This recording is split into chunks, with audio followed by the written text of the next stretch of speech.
A round of applause. Thank you very much, Mr. President. Thank you very much, Mr. President.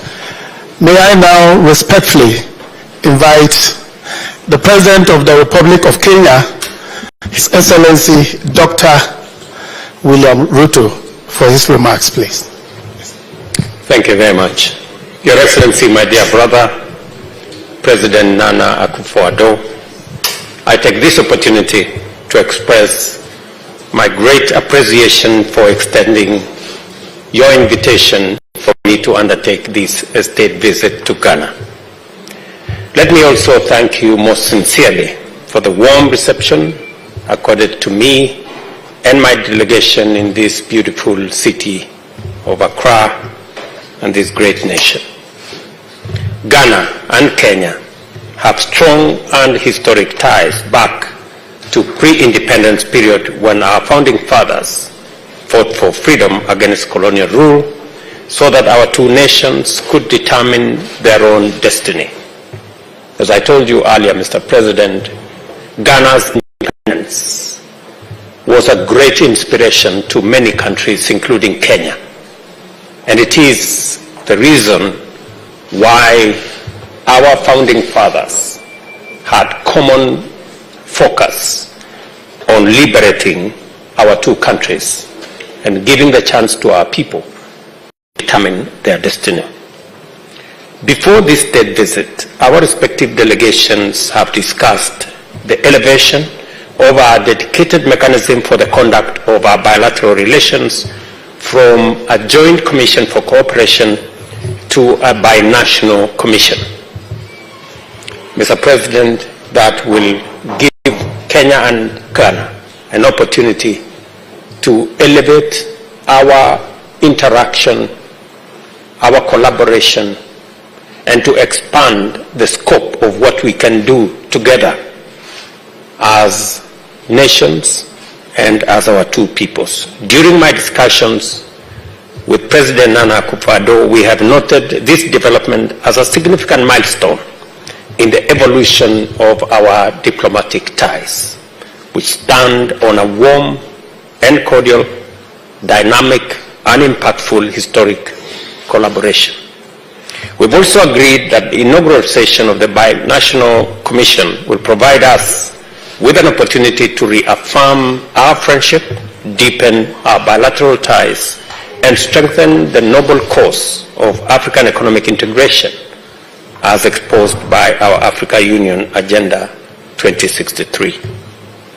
Kenya and Ghana have enjoyed long-standing cordial relations since the 60s. This was preceded by pre-independence solidarity between our two leaders, who were among the conveners of Pan-African conferences. The historic bonds of friendship between our two countries run deep. We are bound together by our shared commitment to Pan-African unity and a common vision for a united and prosperous Africa.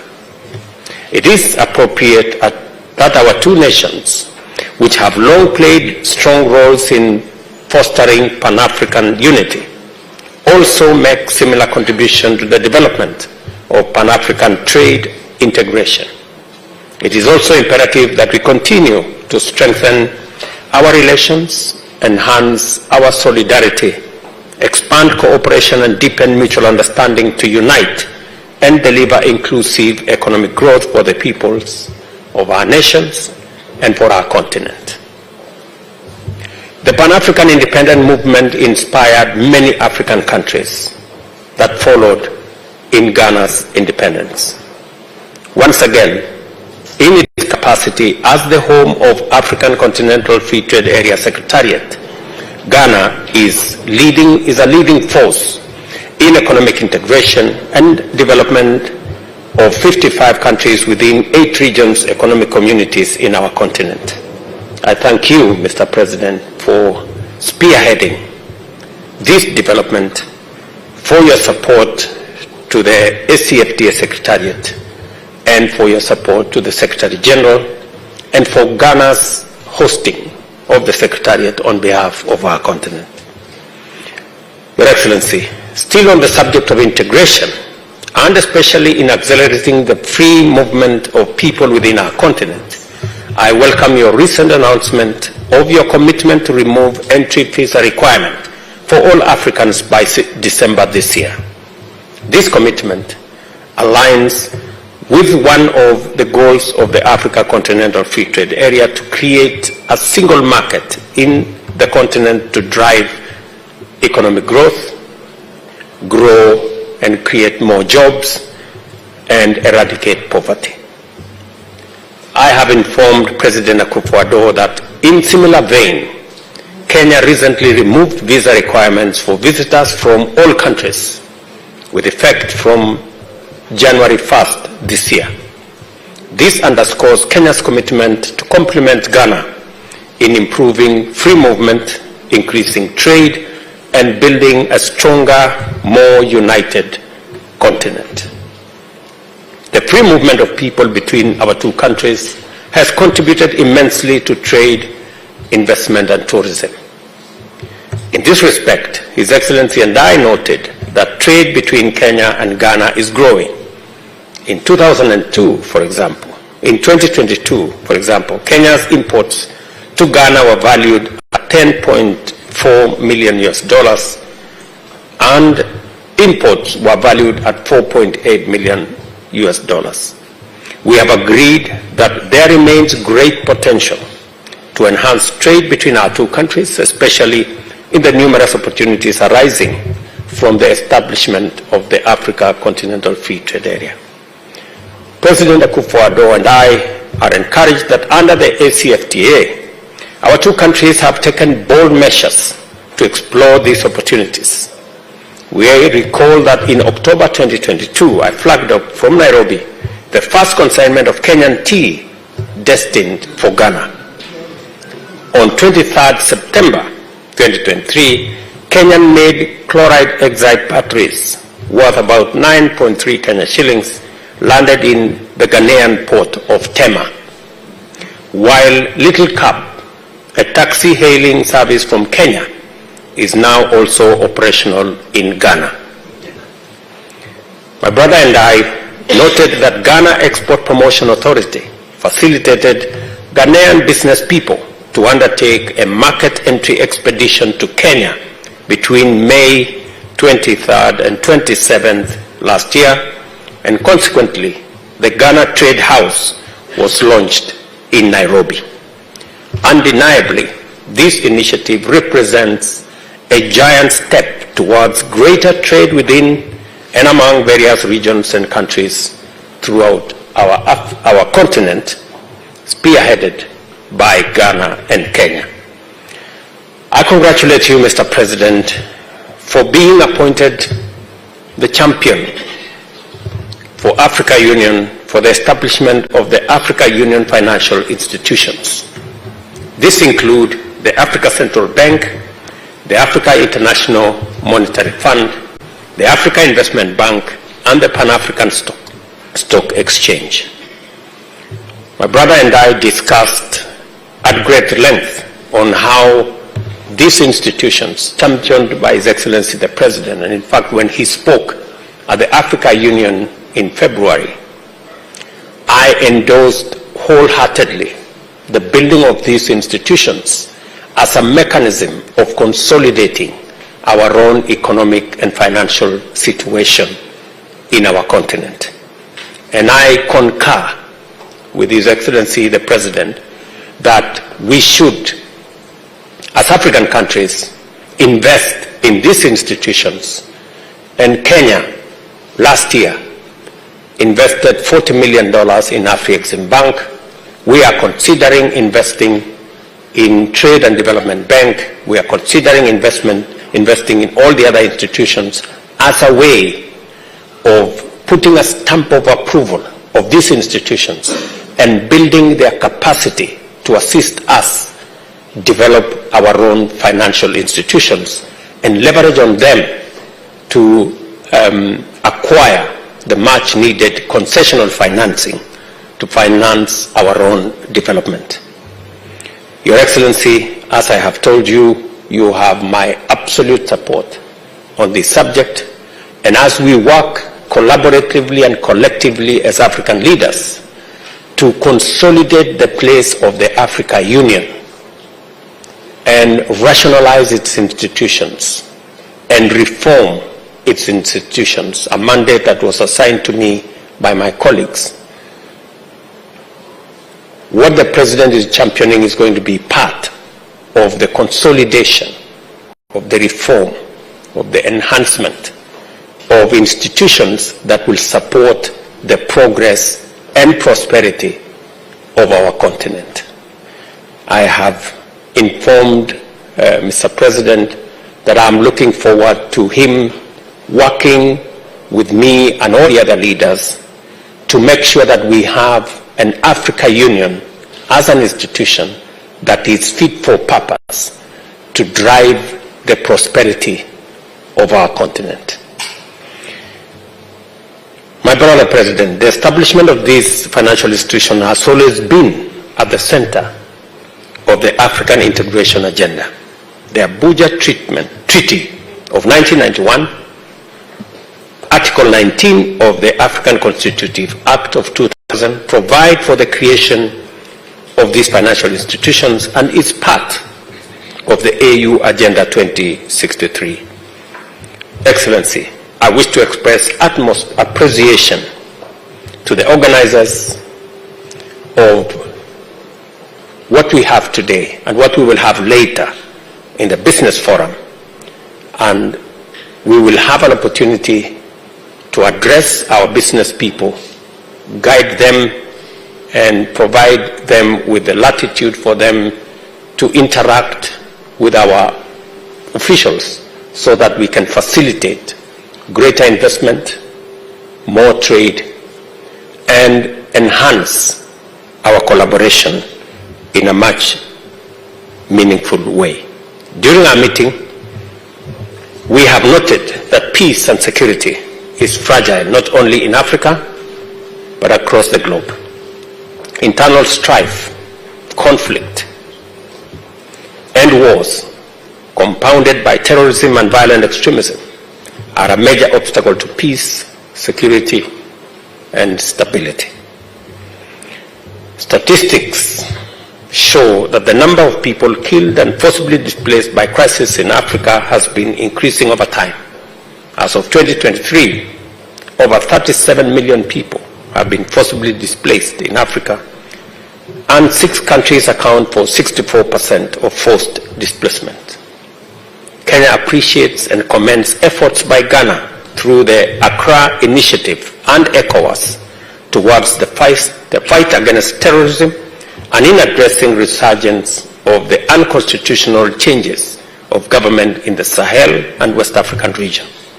As a nation, Kenya looks forward to receiving continued support from Ghana in addressing terrorism and other threats so as to guarantee peace and security in Africa, in our region, and globally as well. I informed His Excellency the President that Kenya has been engaging in supporting peace initiatives in the whole Horn of Africa and the Great Lakes region, including DRC, South Sudan, Sudan, and Somalia. Kenya stands in support of all efforts, both in West and in our region, aimed towards fostering peace and security in our continent. It has become clear during our conversation that we have to redouble our efforts to silence the guns in Africa as a vital condition for the establishment of economic growth. We also have no choice but to endow the Africa Union, our regional economic communities with greater capacity to do more in pursuit of peace and stability. Climate change is a global problem that is escalating out of control and requires urgent global action. However, we noted that Africa continues to endure the most of this crisis. The first ever Africa Climate Summit held in Nairobi September last year served as a platform for the African leadership to define and project a clear common position in the global climate action discourse in the run-up to COP28 and beyond. Subsequently, the Nairobi Declaration at the Africa Climate Summit and COP28 laid ground for swift, just, and equitable transition underpinned by drastic reduction in emissions and significantly enhancing climate financing.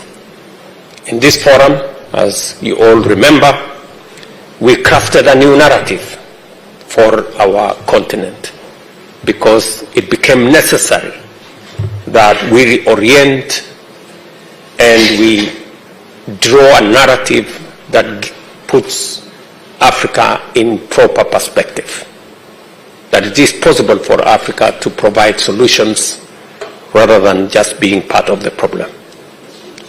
And for a long time, Africa has been defined and profiled as a continent of trouble, conflict, war, disease, and poverty. But we believe that that's not half the story. Correct narrative is that Africa is a continent of opportunity. And significantly changing the narrative is our assignment. Excellency, I take this opportunity to thank you for the support we have received during the summit in Nairobi and beyond. Your attendance underscored the unity of African leadership in formulating interventions and other commitments aimed at mitigating the rising impact of climate change by implementing homegrown solutions for the prevention, mitigation, and recovery in respect to disasters arising from climate change. Your Excellency, you remember we also discussed and agreed that reforms are needed to give Africa a fit-for-purpose institution for the effective implementation of Agenda 2063, and we have agreed on common positions of how we are going to take this going into the future. Finally, on 15th March this year, the African Union Executive Council unanimously decided that candidates for the position of the next chairperson of the Africa Union Commission would be nominated by the Eastern African region states in accordance with the statutes of the AU Commission, the rules of procedure, and the Africa Union policy organs and decisions of the Assembly of Heads of State and Government. Your Excellency, my dear brother, I thank you most sincerely for accepting to support Kenya's candidature for the position of the chairperson of the Africa Union Commission 2025-2028, which has been initiated following comprehensive stakeholder engagement process across government. Kenya's candidature is informed by our leading role in enhancing and sustaining the Pan-African agenda in terms of independence and sovereignty, peace and security, development and prosperity, as well as sustainability and climate action. We hope to work with all as we try to achieve Africa's 2063 agenda. On our part, I have assured His Excellency that Kenya will support the Republic of Ghana for the candidature of Honorable Shirley Bochwe, Minister of Foreign Affairs and Regional Integration, for the position of Secretary General of the Commonwealth for the period 2024-2029. Excellency, this presents an opportunity for Kenya and Ghana to collaborate. I take this opportunity to assure Your Excellency of my personal support and commitment of the Republic of Kenya to working with you and the government of the Republic of Ghana to further strengthen the bonds of friendship between our two countries. I wish Your Excellency, the great people of Ghana, my very best wishes and prosperity. Thank you very much. And God bless you. Distinguished ladies and gentlemen, shall we honor these two great leaders of our time? Indeed, two illustrious sons of Mother Africa, with a resounding and a deafening round of applause, please. Thank you very much. Thank you very much. Thank you. Now we will sign the guest book. May I invite Your Excellency to sign the guest book for us, please.